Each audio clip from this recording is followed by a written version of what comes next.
제가 그럼 토론자분들 간략하게 소개를 드리도록 하겠습니다. 먼저 좌장으로 저희 스태피 선임연구원이신 이명진 박사님께서 수고를 해주시겠습니다. 네, 박수로 맞아주시면 되겠습니다. 네, 그리고 발표자이신 정성철 교수님. 네. 그리고 토론자 두 분 간략하게 소개드리면 먼저 전승훈 한국개발전략연구소 이사장님은 유니버시티 오브 미시건에서 경제학 석박사를 전공을 하시고 경제기획원에서부터 재정경제부, 그다음에 한국조세연구원 부원장을 역임하셨고요. 연세대학교 국제대학원 겸임교수를 역임하셨습니다. 현재 외교부 정책자문위원으로도 계신 전승훈 이사장님을 박수로 맞아주시면 감사하겠습니다. 네, 다음 두 번째 토론자는 기경석 한국국제협력단 기술총괄팀 에너지 전문가님이십니다. 먼저 기경석 전문가님께서는 코이카에서 쭉 근무를 하셨고요. 네팔과 아프가니스탄의 ODA 프로젝트를 수행을 하셨고 2014년 7월부터 개도국 에너지 과학기술 전략 수립하는 기술총괄팀의 에너지 전문관으로 계십니다. 기경석 전문가님을 박수로 맞으시기 바랍니다. 네, 그럼 이명진 박사님 사회로 지정 토론을 시작하도록 하겠습니다. 네, 감사합니다. 오늘 과학기술 ODA, 과학기술 정책 ODA 성공 방식, 팬텀 ODA의 문제점, 그리고 한국 ODA, 과학기술 정책 ODA가 갖고 있는 그 강점과 약점, 그리고 전략적인 방향까지 잘 정성철 박사님께서 말씀을 해주셨습니다. 우리 전승훈 이사장님, 네, 정부에서의 경험과 또 지금 민간 개발 협력 분야의 프론티어로서 또 선도적으로 지금 역할을 해주고 계신데요. 좀 말씀 부탁드리겠습니다. 먼저 저는 이제 평생 이제 정부 경제정책부서에서 일하다가 이제 그 우리의 발전 경험을 개발도상국과 나누는 일을 하고 있습니다. 지금 정 교수님께서 이 쭉 발표하시면서 맨 마지막에 가장 강조하신 것이 이제 딜리버리 역량이 강조하셨는데 그 딜리버리 역량을 좀 업그레이드해서 우리가 해야 되겠다라는 전문기관으로서의 일을 하고 있습니다. 사실 저는 이제 경제를 쭉 경제 분야 일을 하면서 사실 우리의 발전은 정말 과학기술의 발전이 정말 핵심 요소가 아닌가. 그렇다면은 정말 이 오늘과 같은 논의가 정말 의미가 있지 않나 이렇게 생각합니다. 그 정 교수님이 ODA에 대한 전반적인 리뷰를 해주셨고 또 우리 과학기술 ODA가 어떻게 추진돼야 되느냐 하는 지침을 주셨습니다. 많은 공부가 되었습니다. 그런데 저는 이제 문외한의 입장에서 한번 기본적인 문제를 좀 짚어 넘어가야 되지 않나 이런 생각을 합니다. 자, 한 기업에 있어서 가장 끝까지 지켜야 될 핵심 요소는 기술 아니겠습니까? 그러면 우리가 한국의 경쟁력의 핵심인 과학 기술을 그냥 개도국에 그냥 나눠줘도 되는 거냐 하는 그런 의문이 먼저 들거든요. 이걸 그냥 값없이 그냥 이래 줘도 되는 거냐 하는 것. 그리고 지금 개도국이 빈곤해서 허덕허덕 하는데 사실 그 사람들이 얼마만큼 과학기술에 대한 인식이 되어 있고 과학기술을 발전시킬 여건이 되어 있느냐 하는 것도 상당히 의문이 됩니다.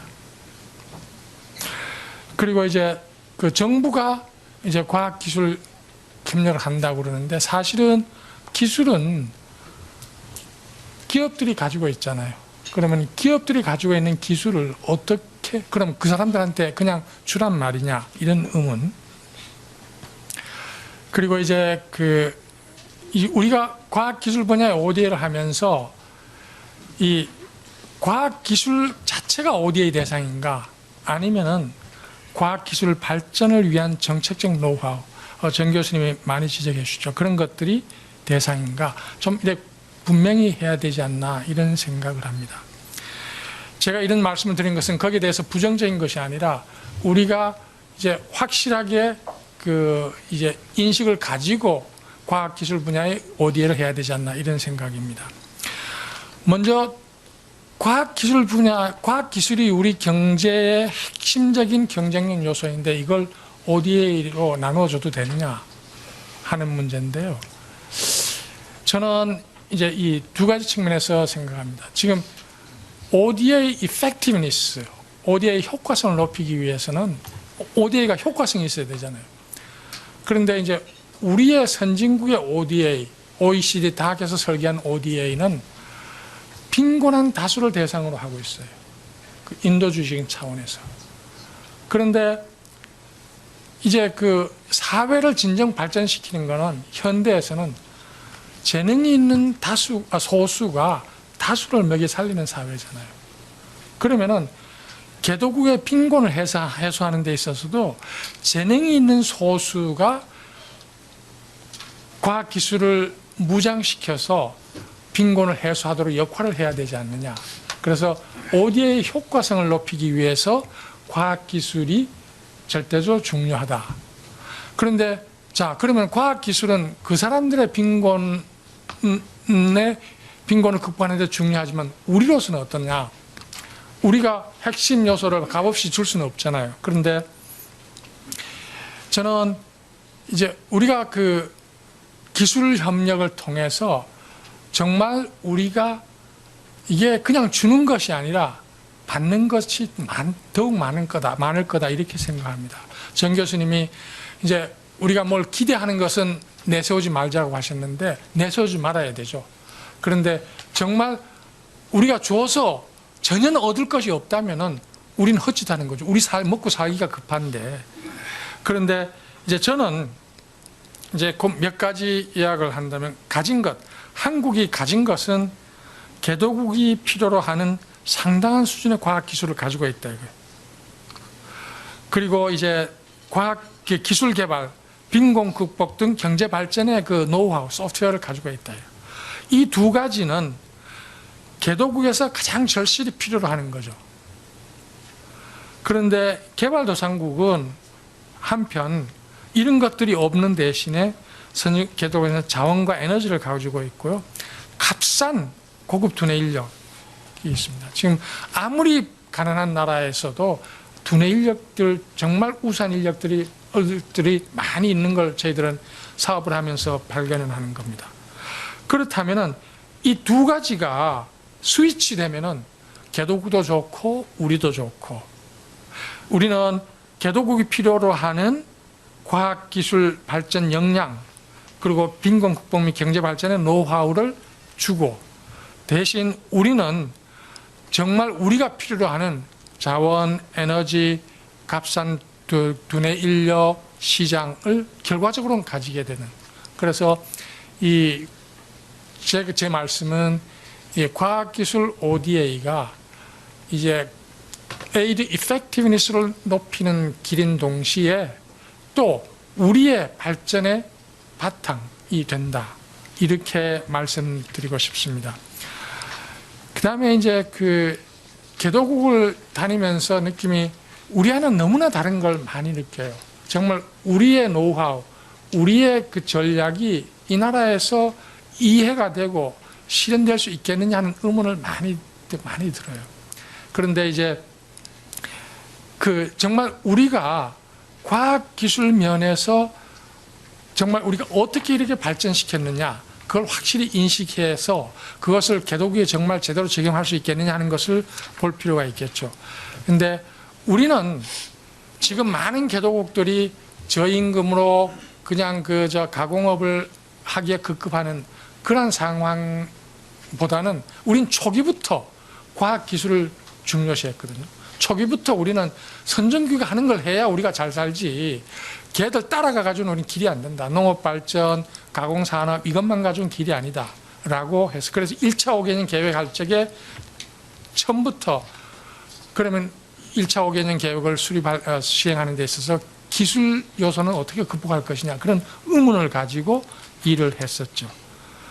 그리고 이제 굉장히 과학기술에 중점을 둔 것 같아요. 제가 공무원 할 적에 보면은 그 국제협력, 테크니컬 협력은 전부 과학기술체에서 주관해야 돼. 이 과학기술 관점에서 테크니컬 협력이 이루어져야 된다는 거죠. 그리고 그 개발 초기에 그 66년에 이미 그 키스트 를 설립을 해가지고 과학기술의 그 연구 기능을 업그레이드 시켰죠. 그 다음에 둘째는 그 개도국이 흔히 당면하는 것이 그 브레인 드레인입니다. 우수한 과학자가 해외에서 자기네 연구 여건이 좋은 데서 해외에서 들어오지 않는 거죠. 그런데 우리는 이제 키스트 설립을 계기로 해가지고 역 브레인 드레인을 성공적으로 이룬 나라로 평가받고 있습니다. 그때 보면은 한국이 얼마나 현명했느냐 하는 것을 느낍니다. 지금 그때 60년대에 정말 정치적인 혼란, 사회적인 불안, 빈곤 상태에서 우리 해외에서 과학자들 유치하면서 대통령 월급보다 더 많이 줬거든요. 당시 서울대 공대 교수가 받는 봉급의 3배 이상을 주고 그 연구시설은 서울 다운타운에 그 임업시험장, 그 홍릉의 그 임업시험장, 여기는 건물 들어갈 곳이 아니죠. 그런데 대통령이 딱 집어서 여기에 키스트를 지으라는 거. 그 농림부 장관이 각하 여기는 건물 들어갈 수 있는 곳이 아닙니다라고 할 적에 임업시험도 중요하지만은 과학기술 발전이 더 중요해라고 해서 강제적으로 거기 하도록 합니다. 그 다음에 이제 그 이후에 많은 연구 개발 기관을 설립해서 산업기술 개발을 중시했고요. 그 다음에 이제 과학기술 교육에 있어서 이거 이제 모든 공과대학을 차곡차곡 발전시키는 것은 우리 역량으로는 안 되고 시일이 너무 많이 걸린다. 그래서 수월성 교육의 모델이 되는 카이스트를 설립해가지고 거기 아주 우리 인센티브를 집중했었죠. 그 입학생들은 풀 스칼라십을 주고 병역 의무를 면제하고 교수는 아까 얘기한 것처럼 대통령 월급보다 더 주고 그리고 이제 그 IT 파크, R&D 단지들을 설립해서 과학기술을 일시에 빈곤 국가에서 업그레이드 시키는 계기를 마련했지 않나 이렇게 생각합니다. 지금 이제 ODA 글로벌 커뮤니티의 골이 수정이 됐습니다. 지금까지 지난 15년 동안은 MDG라면은 이제 보건, 의료, 교육 서비스의 지표를 설정해 가지고 이거를 15년 동안 얼마만큼 높이겠다 하는 것이죠. 그런데 이제 이것이 내년부터 15년 동안은 SDG, Sustainable Development Goal로 바뀌었습니다. 그런 단기적인 지표가 아니라 지속 가능한 개발을 해야 되겠다는 겁니다. 그러면 지속 가능한 개발에 있어서 가장 중요한 게 뭐냐? 노하우와 테크놀로지 아니냐. 그렇다면은 이제 우리 ODA에 있어서 이제 나중에 코이카에서 과학기술 ODA를 설명하겠습니다만은 우리 ODA에 있어서 얼마만큼 비중을 두고 해야 되느냐. 근데 상당히 큰 비중을 둬야 되지 않겠느냐. 그리고 ODA effectiveness를 위해서는 정말 모두에 말씀드린 바와 같이 소수가 다수를 먹이 살리는 사회에 걸맞게 우리가 소수를 위한 과학기술을 발전시켜서 빈곤 국가의 다수들이 잘 살 수 있는 것이 효과적인 것이 아니냐. 그래서 이거를 인도주의적인 차원에서 전적으로 이렇게 스위프트 하기는 어렵겠지만은 이런 분야가 좀 강조되어야 되지 않나 이렇게 말씀드리면서 제 말씀 이것으로 그치겠습니다. 감사합니다. 네, 이사장님 감사합니다. 네. 네, 중요한 질문을 또 해주셨고요. 네, 추진 방향에 대해서 말씀해 주셨습니다. 이따 아마 정 교수님께서 조금 아마 말씀해 주실 걸로 기대하고요. 네. 좀 간략하게 해주시면 감사하겠습니다. 네. 우선 앞서 굉장히 좋은 말씀 많이 주셔가지고 제가 또 다시 그 내용을 다시 번복하기보다는 좀 코이카 입장에서 과학기술 ODA에 대해서 좀 부연 설명하는 그런 방향으로 좀 진행하도록 하겠습니다.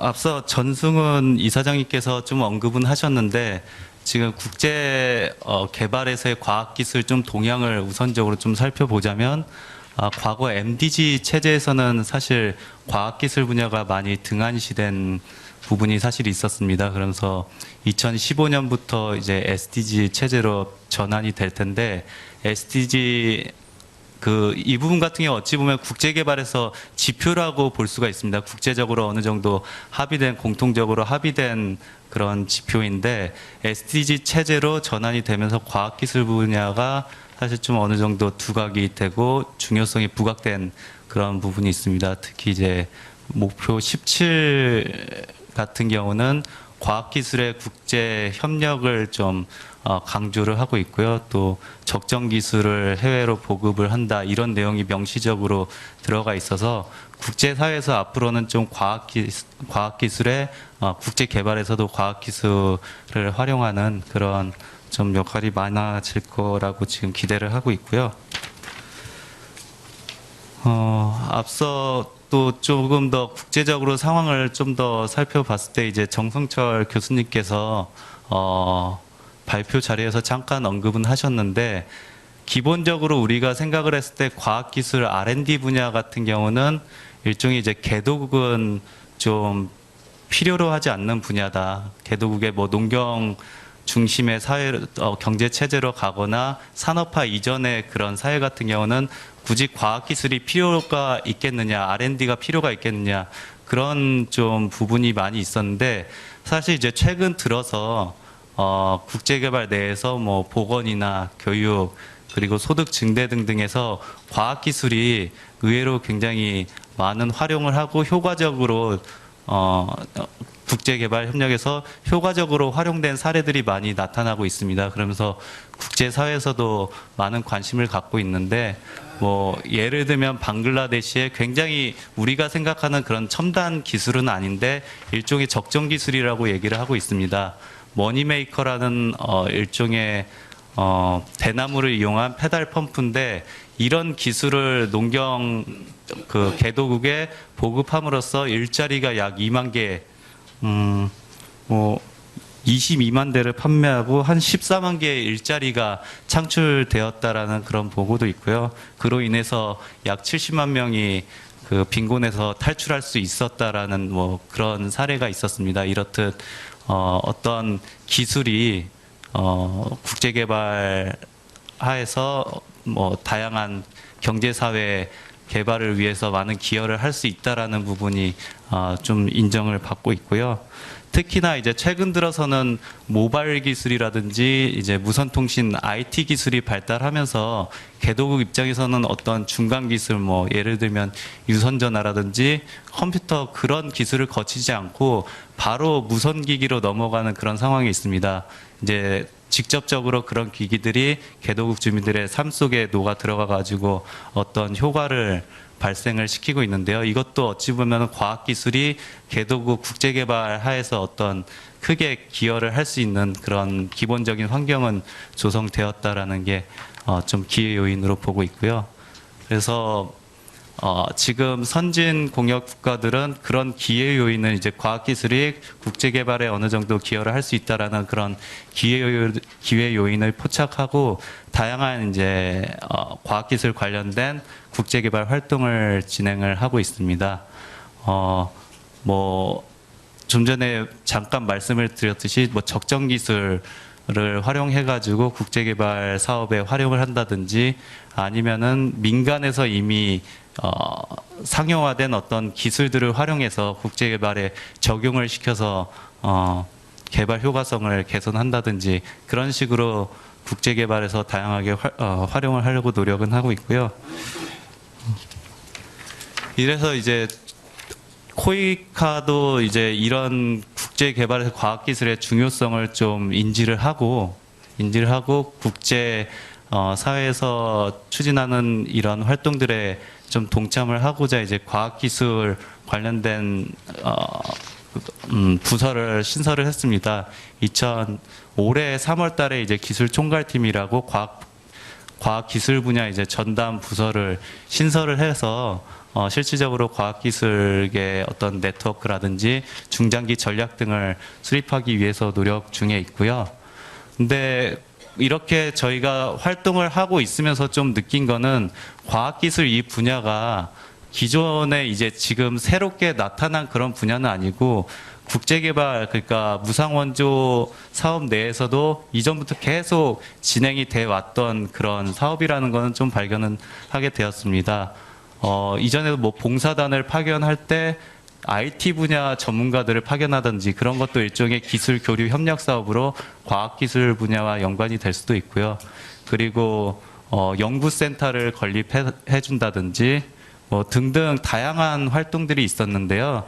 그런데 단지 이제 문제점이라고 하는 것은 과학기술 이 분야가 저희가 얘기하는 원조 목적 코드라고 OECD 닥에서 원조 목적 코드라고 있는데 다양한 사업들이 좀 교육이면 교육, 보건이면 보건 뭐 등등 다 분류가 돼 있는 그런 통계 체계가 있습니다. 근데 과학기술 분야가 그런 통계 체계로 따로 잡혀 있지가 않다 보니까 어떤 사업이 과학기술 분야의 사업이냐 그런 부분을 사실 알기란 어려운 부분이 있었습니다. 해서 근본의 코이카에서는 과학기술 분야의 어떤 통계를 잡기 위한 과학기술 분야 코드를 하나 만들게 되었고요. 그렇게 해서 과학기술 분야의 사업들이 어떤 사업들이 있었느냐 한번 분석을 해 보니까 약 매년 한 25%의 사업은 직간접적으로 과학기술과 연계가 돼 있었다라는 거는 좀 알게 되었고요.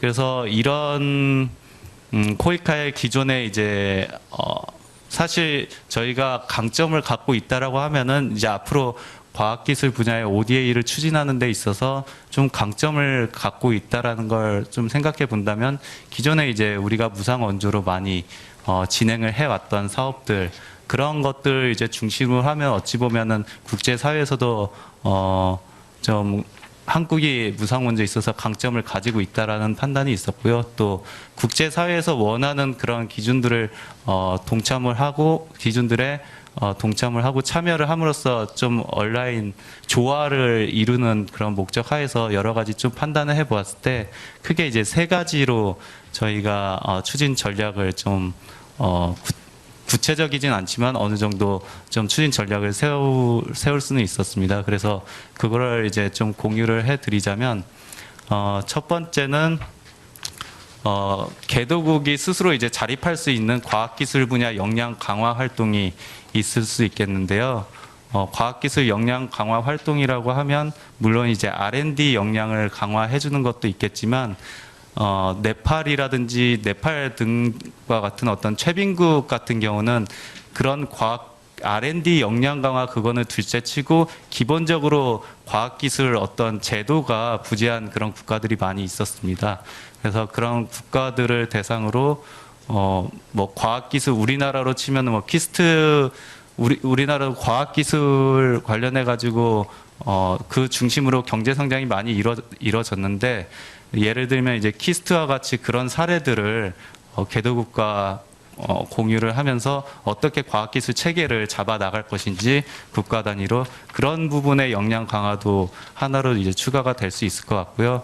그리고 기존에 계속 해왔던 사업인데 봉사단이라든지 해외 전문가를 파견할 때 과학기술 관련된 분야 전문가들을 파견하는 그런 등등의 이제 활동들이 한 가지가 있을 수 있을 것 같고요.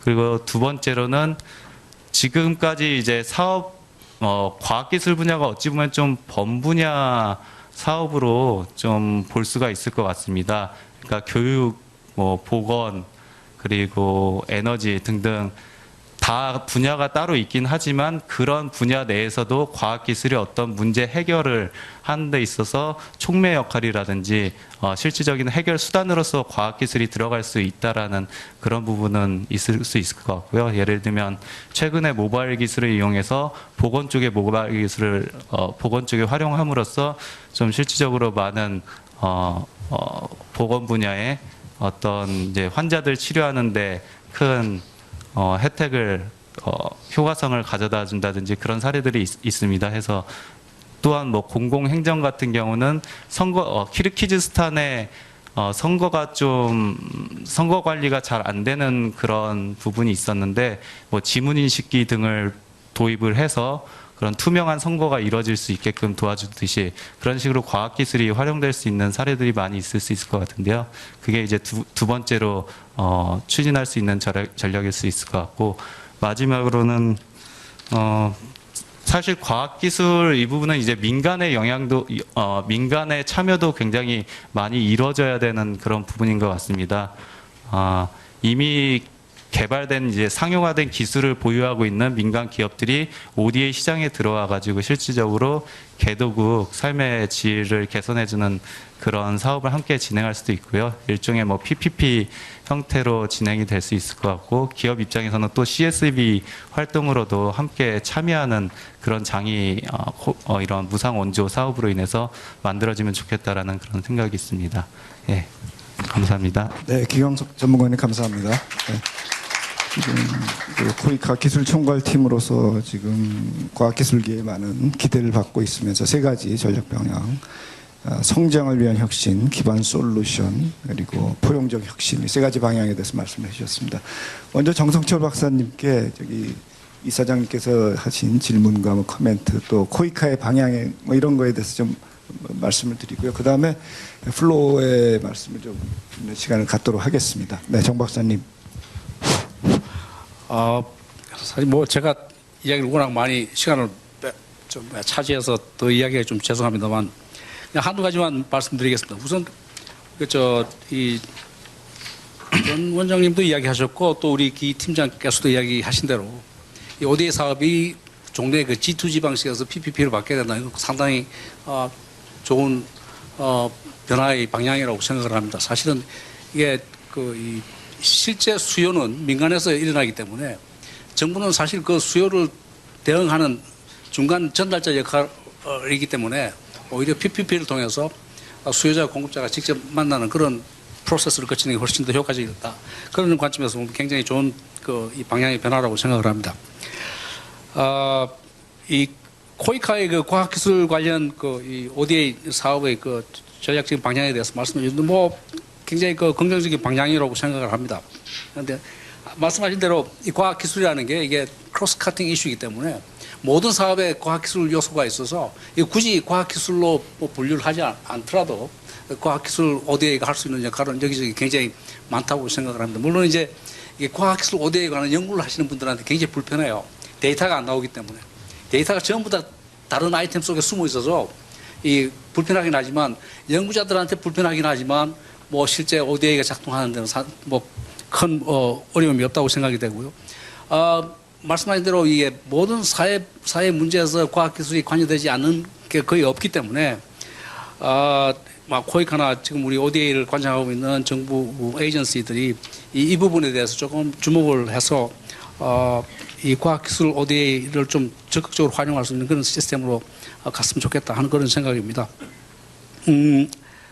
하나 말씀드릴 것은 우리 ODA가 보면 ODA가 이게 너무 아직도 우리 제가 앞에 말씀드렸는데, 너무 이 정부가 물론 뭐 국내적인 목적이긴 하겠지만 너무 ODA를 갖다가 이 전략적으로 활용한다는 그런 인상은 가급적이면 좀 안 하는 게 좋지 않느냐. 그렇게 요즘 뭐 워낙 글로벌라이즈 돼 있어서 국내 신문에 나면 다른 나라에서 다 아는데 그런 이야기를 해가지고 사실 우리가 덕볼 게 아무것도 없어요. 실제 자원외교 한다고 해서 덕분 뭐 별로 없잖아요. 그 식으로 우리가 이게 괜히 돈 쓰고 이 상대국한테 의심받는 그런 이 발언이나 행동은 안 하는 게 좋다. 물론 우리가 그걸 통해서 장기적으로 그런 걸 뭐 기대해 볼 수는 있겠죠. 그리고 장기적으로 우리가 잘하면 장기적으로 그게 확보가 될 겁니다. 그러나 그걸 미리서부터 너무 내세우고 그렇기 때문에 우리가 해야 된다라는 이런 생각은 좀 안 하시는 게 좋지 않나 하는 생각이 들고, 또 하나 우리 전 원장님께서 주로 이 강점을 두고 하신다는 딜리버리를 잘하는 사람을 키워내는 거, 이거 우리 여기 뭐 오신 분 중에서 제가 보기에는 기관장님도 계시고 또 이 과학기술계 리더도 많이 계신데, 과학기술 ODA를 잘할 수 있는 그런 이 딜리버리를 잘할 수 있는 그런 전문가를 키우는 것도 우리 여기 계신 분들의 리더들의 역할이 아닌가 그런 생각을 합니다. 네, 감사합니다. 플로어에서 좀 말씀해 주셔서 많은 여러분들의 관심을 지금 보여주는 많은 분들이 오셨는데요. 몇 분의 말씀, 간단한 질문과 코멘트를 좀 부탁을 드리겠습니다. 네. 이 앞에 먼저 주셨는데요. 네. 시간이 제약돼 있어서 좀 간단하게 부탁드리겠습니다. 우리 한국 같은 원조 받던 나라가 원조로 한다니까 감개무량합니다. 그러나 깜짝 놀란 거는 지금 수십 조가 원조가 됐구만요. 지금 작년만 해도 2조 3천억 불이 나갔고, 2조 3천억 원이. 그런데 구체적인 성과가 뭔지, 미국은 한국을 AID 원조로 해가지고 초창기에 장치 놓았는데, 과학기술 장치 놓았는데 부품 하나 없어서 그거를 쓰레기통에 버린 적이 있습니다. 그런 것들은 뭐 비일비재합니다. 한 10년 후에까지 부품이 하나 안 와가지고. 그런 경험을 다 살릴 수 있는데 전문가가 없다는 거는, 전문가들은 지금 다 지금 실업자가 되어가지고 퇴직해서요. 지금 그 사람들 일거리를 찾고 있습니다. 자기의 과거 경험을 가서 공유를 해준다면 생의 보람을 느낄 사람들이 지금 기둘르고 얼마나 많은지 모릅니다. 그러나 그런 분들을 놔두고 미국의 성공 사례가 이미 전 세계적으로 한국을 지금 지칭을 하고 있는데, 그 많은 돈 중에 27.3%를 과학기술 쪽에 한다는 것은 한국은 지금 무슨 목적으로 그 돈을 나머지 73%를 어디다 다 썼는지, 예? 그 수십조를 어디다 다 썼는지 요거는 전 국민한테 빨리 알려줘야 될 거고, 이 미국이 성공 사례를 봐가지고 과학기술 쪽에 과거의 경험을 갖다 우리가 심어주고 새로운 것 따질 필요 없습니다. 그 다음에 우리가 지금 인력을 지금 유치를 해야 되는데, 외교부의 목적이 이제 우수 인력을 유치해야 되는데, 저급 인력만 싸구려 한국말도 못하는 사람들, 노동자들 유치해가지고 지금 한국 실업자만 늘리고 있어요. 이 외교부에서 아주 방향을 지금 잘못 잡고 있습니다. 이제 외교 정책이 우수 투자를 유치하는 쪽으로 돼야 됩니다. 그러니까 그러려면 우리 성공 사례, 키스트 세웠고 카이스트 세워가지고, 뭐 지금은 카이스트가 됐지만 그 당시에는 카이스트였습니다. 그래서 그 사람들 월급이 3배라고 그러지만 이 국민들이 오해합니다. 공무원들 월급이 생활비가 안 됐습니다. 네. 그 사람들 월급이 기껏 생활 정도 안정되게 할 수 있도록 하고, 자동차가 필요한데 자동차는 면세를 해줬습니다. 네. 예, 그래서 그런 것 때문에 감사합니다. 예, 네. 우리가 우리 과학기술계에서 밖에 얘기할 때 네. 뭐 3배를 줬다 이런 얘기는 좀 상당히 좀 네. 고려해 주시고, 성과에 대해서 네. 제가 바람직한 거는 뭐 경비로 한 10%는 나겠지만 90%는 이 과학기술 쪽으로 해서 미국이 한국의 전 세계 원조를 공유를 했지만 성공 사례로 뽑는 그 두 축 과학기술 그 경험을 많이 가진 사람들이 있습니다. 네, 네. 그분들하고 예, 그다음에 정리해 교육하고 주시죠. 이 두 가지로 네. 집중하는 게 좋겠습니다. 네, 감사합니다. 아주 큰 제안을 해주셨고요. 이따가 혹시 그 성과에 대해서 좀 말씀해 주시면 좋겠고요. 저 뒤에 네, 말씀해 주시죠. 네. 네, 오늘 좋은 말씀 많이 들었는데요. 저는 그 대덕 연구단지 그 에투리에서 근무하는 조영환인데요. 사실 저희들이 ODA 쪽으로 많이 관심이 있어서 오늘 이렇게 좀 좋은 정보도 듣고 어떻게 필드에서 적용해 볼 수 있을까라는 것 때문에 사실은 왔습니다. 사실 저희 주변에도 이제 퇴직 인력들이 아까도 말씀드렸지만 많이 있고, 또 그걸 연구재단이라든지 코이카를 통해서 활동하고 있는 친구들도 많이 있거든요. 그런 점에 그보다 더 한국이 가지고 있는 그 강점 중에 하나가 우리 교수님이 말씀하셨지만은 그 세 가지보다 더 근본적인 게 뭐가냐면, 우리나라가 한 20년, 30년 동안 어떻게 보면 지금 전문가들이 각 해외에 상당히 많이 파견되어 있다고 저는 봅니다. 그게 무슨 미션의 목적이든 아니면 비즈니스의 목적이든 그런 사람들이 지금 풀뿌리에서 민간 베이스에서 활동을 아주 많이 하고 있거든요. 제가 알기만 해도 미얀마에서 활동하고 있는 어떤 교수는 20년 동안 그 미얀마에 있는 정치, 경제, 교육, 문화 모든 방면에서 존경을 받고 있는 분도 있고, 또 우리나라 민족의 특성이 기마민족이며 그 다음에 굉장히 잘 적응하는 민족이거든요. 우리 고구려 기상도 있고. 그래서 그 사람들이 사실은 그 미션 계통으로 해가지고 180여 개 국가, 제가 알기로는 제 통계는 2010년도에 벌써 180여 개 국가인데 지금은 아마 200여 개 국가 이상의 거의 20, 30년 동안 자기 몸과 희생을 하면서 전문가로서 활동하고 있는 인력들이 많아요.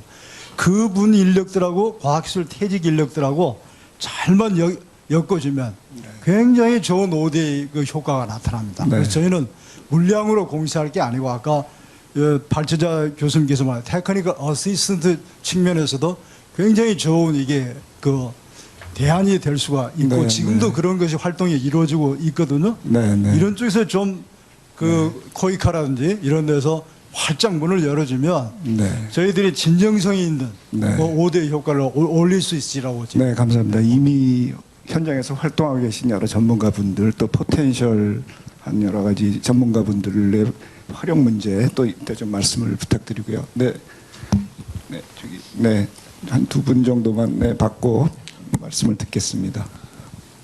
네, 안녕하세요. 저는 그 벤처 투자자로 15년 동안 그 기술 관련 벤처에서 투자하고 있는 사람입니다.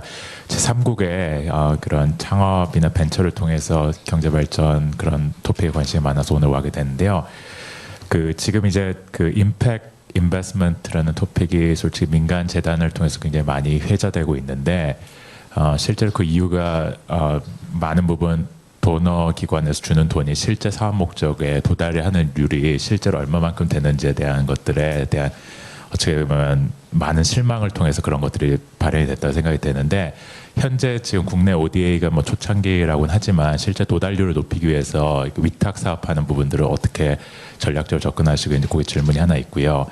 두 번째는 그리고 이제 실제로 민간재단과 또 국가에서 운영하시는 게 잘 발을 맞춰가면 훨씬 효과적으로 원하는 목적을 달성하시는 데 또 도움이 되리라 생각하는데 이거 아마 전 이사장님께 조금 더 집중돼서 질문을 되는 부분일 텐데 제 생각에는 지금 하시고 계신 일이 일종의 미국의 USAID 이런 형태 사업이라고 제가 이해를 하고 있는데 많이 맞다면 민간 재단이나 혹은 민간의 어떤 그런 지원하는 그런 움직임들을 좀 끌어들이실 수 있는 방안을 어떤 형태로 좀 잡고 계신지 답변해 주셔서 네, 감사하겠습니다. 감사합니다. PPP 문제 또 이따 좀 말씀을 부탁드리고요. 예. 예, 안녕하세요. 오늘 발표 잘 들어서 감사하고요. 제가 코이카의 무상원조 사업도 참여를 해봤고요. EDCF 유상원조도 참여했습니다. 퇴직한 연후에. 결론을 말씀드리면은 EDCF 사업이 조금 효과가 높은 것 같고요. 코이카 사업이 조금 문제가 있는 것 같습니다.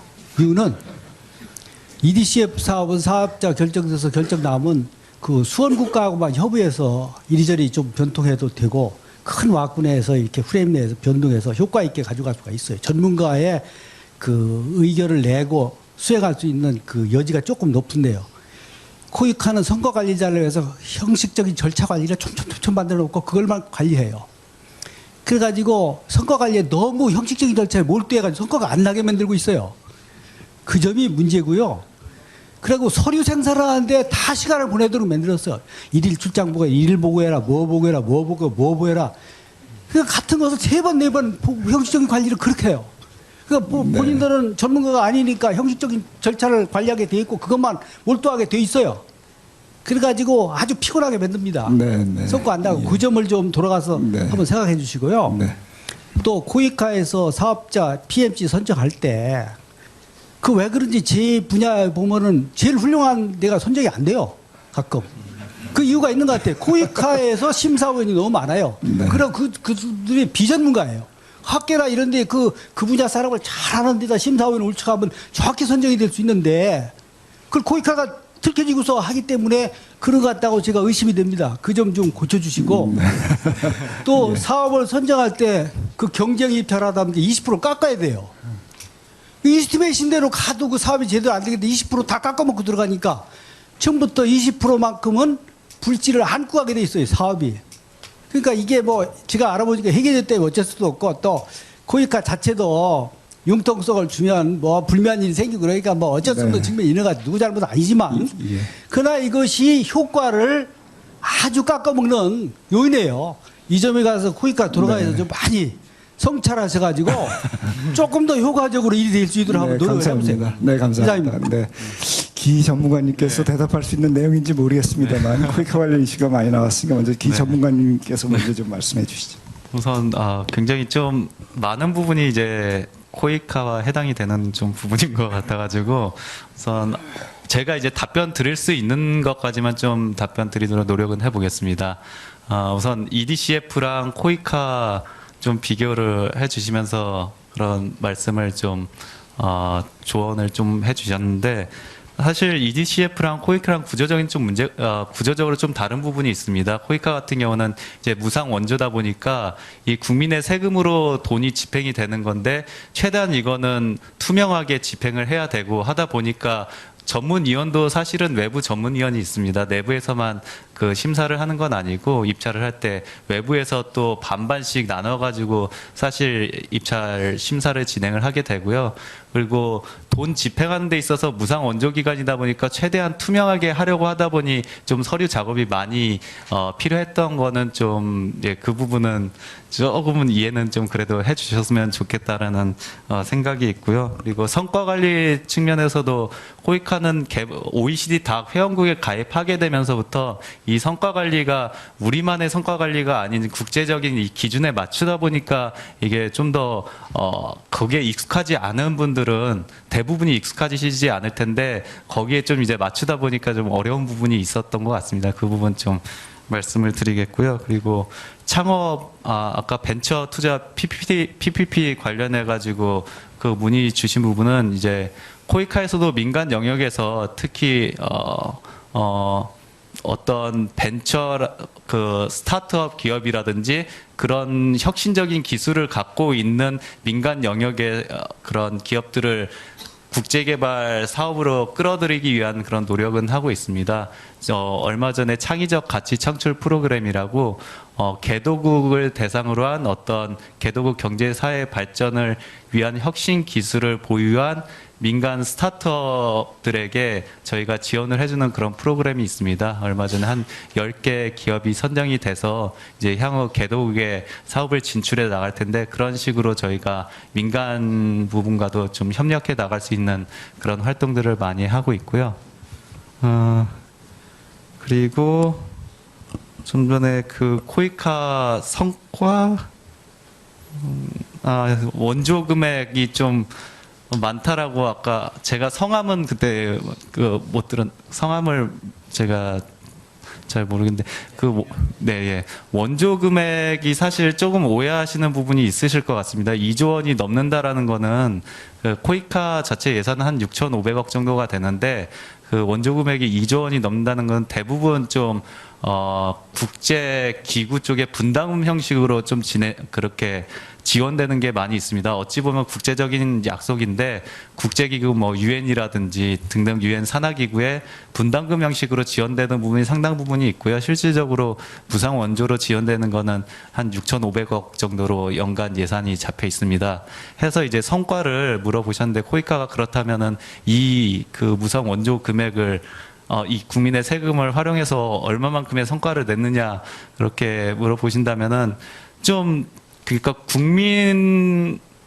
일반적으로 국민이 생각하는 그런 성과와 코이카 이제 개발 협력 사업을 하고 있는 저희 입장에서의 성과는 좀 다를 수도 있습니다. 근데 우선 국민의 입장에서 성과를 본다고 하면은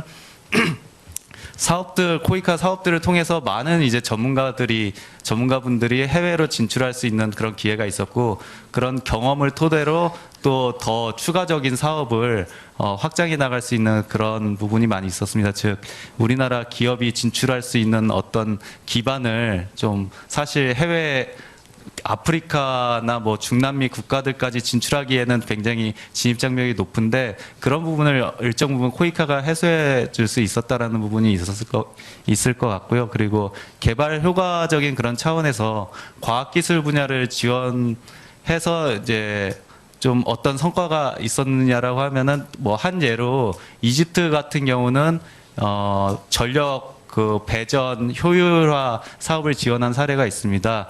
과거에 정전이 하루에도 뭐 10시간 이렇게 이상 나거나 그런 사례가 많이 있었는데 그런 효율화 지원 활동을 통해서 그런 정전 시간을 최대한 엄청 단축을 시키고 또 앞으로 우리나라 기술의 제품이 그쪽으로 진출할 수 있는 그런 여건은 어느 정도 만들어졌다고 볼 수 있습니다. 예, 그런 감사합니다. 등등의 여러 성과는 있을 수 있을 것 같습니다. 감사합니다. 코이카에 대한 많은 기대가 있는 것을 좀 잘 해주시고요. 우리 전승훈 이사장님께 부탁드리겠습니다. 네. 지금 아주 우수한 분들이 퇴직해서 그 활용 가치를 높이는 문제가 있는데요. 그 사실 그분들이 정말 그 많은 활동을 할 수 있어야 되죠. 이 국제개발 컨설팅 인더스트리를 미국에서는 다른 말로 그레이 인더스트리라고 합니다. 이제 각 분야에서 그 경륜을 쌓아가지고 리타이어해서 그 경륜을 그 지구촌에 나누는, 저처럼 머리가 허연 사람이 하는 일로.